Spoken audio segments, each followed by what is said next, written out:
Meu nome é Plínio Tomás, eu sou engenheiro civil formado na Escola Politécnica da Universidade de São Paulo.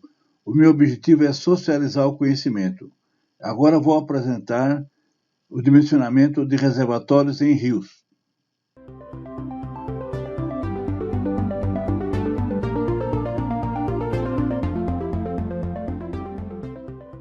Vamos então agora ver como é que se faz o dimensionamento de reservatórios em rios. Então, só mostrando aqui uma barragem, e tem cheio de água aqui, e aqui tem um vertedor aqui, vê que está justo no lago, no lado do vertedor de emergência, no lado que não tem perigo de rompimento da barragem. Eu vou dar alguns nomes que o pessoal usa bastante, né? O que é uso consultivo e uso não consultivo da água? Toda hora vocês vê alguém falando. Uso consultivo está aqui em cima, quando há perda da água. Exemplo, irrigação. Irrigação, você tira a água de um rio ou de uma represa, você está perdendo a água não volta para a represa de novo. Agora, uma hidrelétrica, ela pega a água passa na turbina, gera energia elétrica e você não perde água. Então, é um uso não consultivo. O esquema do reservatório são esses aqui. O esquema do reservatório, você tem um barramento e tem o reservatório, né? E essas aqui são as curvas de nível do reservatório. E também é muito importante em reservatório a curva cota área e a cota volume. Então, as duas curvas são bastante importantes. Você tem que ter aqui a cota e o volume. Pela cota você tem o volume. Aqui pela cota você tem a área da represa. Todas as barragens é feito isso aqui. Esses aqui são nomes que dão, não é? Por exemplo, esse aqui é um barramento, aqui tem a água, aqui tem um volume morto. Às vezes sempre tem um volume morto onde vai ficar sujeira, tudo, vai depositar sedimentos, etc. É um volume que é perdido ali. Você lembra que há uns anos atrás a Sabesp pegou água que estava no volume morto. Mas o volume que está ativo, geralmente é esse volume, né? Então você tem um volume normal e você tem um volume relativo à altura do vertedor aqui em cima. Você tem uma altura do vertedor, então você tem uma altura relativa ao volume. E tem um volume de controle de enchente. Então, ó, aqui está o volume morto, né? Esse volume de controle de enchente que está aqui, saindo do vertedor, e o volume que você vai ter aqui útil. Isso é muito comum. Agora, interessante, o professor Coquei Uehara, o meu mestre, o homem que dimensionou Itaipu, ele escreveu num livro lá da Escola Politécnica da Universidade de São Paulo. Então, o dimensionamento tem dois tipos de métodos, os métodos estocásticos e os métodos determinísticos.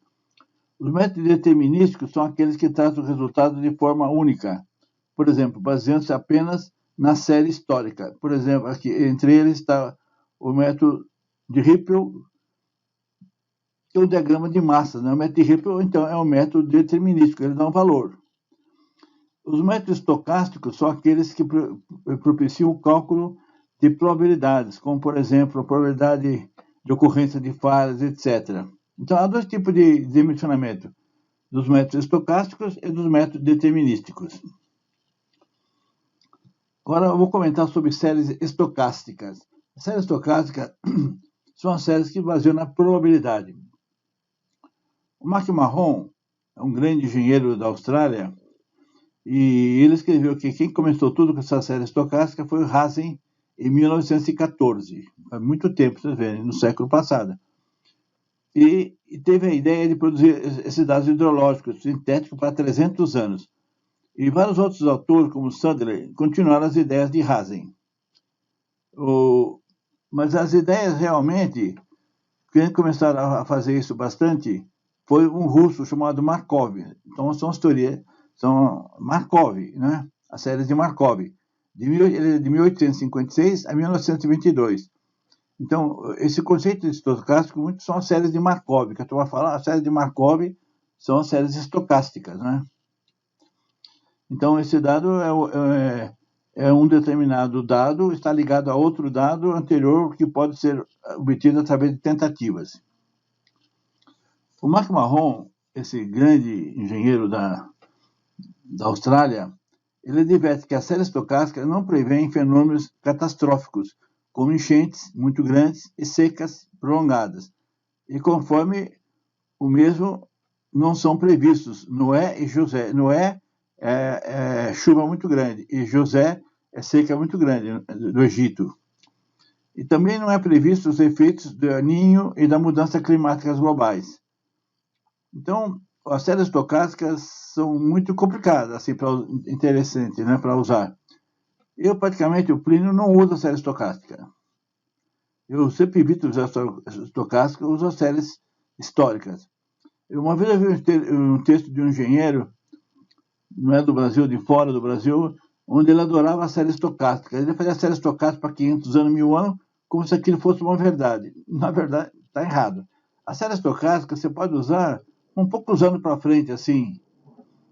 É muito chutado, na minha opinião, isso aqui. Embora tenha a parte estatística das teorias de probabilidades, tudo, mas eu não concordo, porque você não tem os efeitos Noé e José, só para lembrar. Então, você usa a série estocástica para você tem um dado, vamos supor, de 50 anos que aumentar para 70 anos, tudo bem, mas se tem 50 anos que aumentar para 1000 anos, está furado. Esse aqui é o método determinístico, é o método de Hippel, o método das massas, como chama, feito em 1883. Olha, eu tenho aqui um acumulado, eu tenho aqui o que eu quero tirar de vazão. Eu tiro uma paralela aqui, por baixo, essa paralela aqui por cima aqui, eu tenho aqui dar o volume. Na verdade, a gente faz assim, desse sistema que eu tenho mostrado aqui. Isso aqui eu tirei dos cursos que eu dou na BNT de aproveitamento de água de chuva. Eu uso o método de Hippel, é um método aproximado para água de chuva. Então, eu tenho aqui a demanda, 224 metros cúbicos por mês, eu tenho o volume, e eu tenho a diferença de 3 menos 4, este menos este, dá negativo, e depois aqui eu vou pegando os positivos, aqui 18 mais 43, 61, vou pegando os positivos, e o máximo que vai dar, que é 423, vai dar o volume. O método Hippel, no início o relatório está cheio. Bem, outra coisa, ele é colocado como retirada constante. O que é ruim, às vezes você precisa de retirada variável. Outra coisa, o método Hippel não considera a evaporação. Às vezes você tem que considerar a evaporação. Outro problema, ele não fornece as probabilidades de falhas. Interessante, ele não fornece probabilidade de falhas, é um método determinístico. Então, se a retirada é variável, aí eu uso o método sequencial de pico. O método sequencial de pico é o que tem aqui, na verdade, é a mesma coisa do método de Hippel, só que ele é um pouquinho mais sofisticado, ele não é gráfico. Ele é uma tabela que você faz e coloca essas variações de volumes aqui e dá na mesma. A vantagem dele é que você consegue colocar vazão variável. Então, esse aqui é o método de análise sequencial de pico, né? Então, o valor máximo de VT é o valor escolhido, né? Esse valor máximo vai ser aqui, ó. E o início do relatório está vazio. Então, você vai fazendo essas coisas aqui que você faz no Excel. Quem quiser fazer, eu tenho tudo isso no Excel, eu mando o Excel. Eu tenho o RIP, eu tenho esse, tenho tudo isso aqui. O método análise sequencial de pico, ele é bom. Ele é bom que a demanda pode ser variável. Não é só constante, que nem o RIP, variável. Você pode levar em conta a evaporação, que é fácil de fazer. Ele leva em conta a infiltração e outras perdas. Às vezes pode ter perdas no solo de infiltração, pode ter. Às vezes você quer levar em consideração a precipitação sobre o reservatório, ele também pode levar em conta. Um método que eu uso bastante, que é um método excelente, é o método da simulação. O simulation method, em inglês, ou o behavior comportamento. O pessoal usa esses dois nomes, simulation e behavior. Esse método aqui é um método muito bom, pode levar em conta a evaporação, infiltração, todas essas coisas. Esse método eu uso bastante. E esse método é bastante elogiado pelo Marron, né? Esse grande engenheiro lá da Austrália. Ele fala muito bem desse método, né? E ele comenta também umas coisas interessantes. Para eu ter 95% de probabilidade de êxito, eu preciso no mínimo 20 anos de dados. Para eu ter 98% de probabilidade de êxito, eu preciso de 50 anos de dados, dados históricos, não são dados assim estocásticos, são dados históricos. Ele é muito bom. O que eu falei aqui, eu não uso série histórica, série estocástica, eu só uso a série histórica. Esse aqui é a aplicação do método de simulação. Eu tenho aqui os dados, como fazer os dados aqui na função C em Excel, é muito fácil de usar.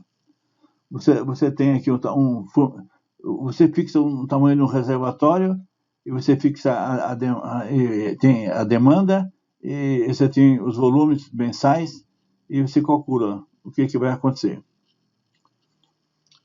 Um método muito interessante, que é o método de probabilidades, é o método Gould-Gamma, também apresentado no livro do McMahon, 1978. Então, ele fez essas tabelas aqui. Nas tabelas eu tenho as falhas, né? Aqui, por exemplo, aqui tenho 5% de falhas, significa o quê? Que eu tenho 95% de probabilidade de dar certo. Às vezes, na ideologia, a gente usa isso. Em vez de usar a probabilidade de dar certo, verifica a probabilidade de dar errado, que chamam de falhas. Então, tem 5% de falhas. Se eu adotar 5% de falhas, eu tenho esse ZP aqui, 1,64, eu tenho o D pequeno, 0,60. É isso que nós vamos ver no exemplo aqui. Ó. Eu vou dar um exemplo. Eu vou supor falha de 5% de probabilidade, né? E estou falando que esse dado aqui é tudo multiplicado por 10 a sexta, por 1 milhão de metros cúbicos, mas isso não tem problema nenhum. Esse aqui é a média mensal. A fração anual da geração de água, a fração anual é 0,75, 75% que eu tiro de água. O desvio padrão é 731 metros cúbicos. O coeficiente de variação, que é muito interessante saber, é S sobre X. A média, 73,17, dividido pelo desvio padrão. Esse é o coeficiente de variação que é muito usado nesses cálculos. Da tabela anterior, eu tenho para a probabilidade de falha de 5%, eu tenho ZP 1,64 e D pequeno 0,6. Agora eu pego uma fórmula aqui que o Gould-Gamma fez, a fórmula original. Eu não mudei os nomes, né? O C é a capacidade, é o volume do reservatório. O X é a média que eu tenho aqui. O ZP 1,64 peguei da tabela. Esse D aqui é a fração que eu vou retirar de água. Esse D pequeno aqui, 0,6, que eu tirei daquela tabela. E o coeficiente de variação, que é 0,57. Aí eu faço as continhas aqui. Eu achei que 866 vezes 10 elevado a 6 metro cúbico. Então eu tenho o tamanho do reservatório, com 5% de probabilidade de falhas, usando o método Gould-Gamma. Veja que o método Gould-Gamma eu já usei na prática todos esses métodos. São muito fáceis de usar, não há problema nenhum. Qualquer dúvida, é só falar comigo que eu tenho isso em Excel, esses programas todos. Bom, muito obrigado. Como falei, meu nome é Plínio Tomás, engenheiro civil. Eu tenho o pliniotomás.com, tenho 49 livros digitais gratuitos. E quem quiser escrever para mim, tem aqui, pliniotomás@gmail.com. Obrigado novamente.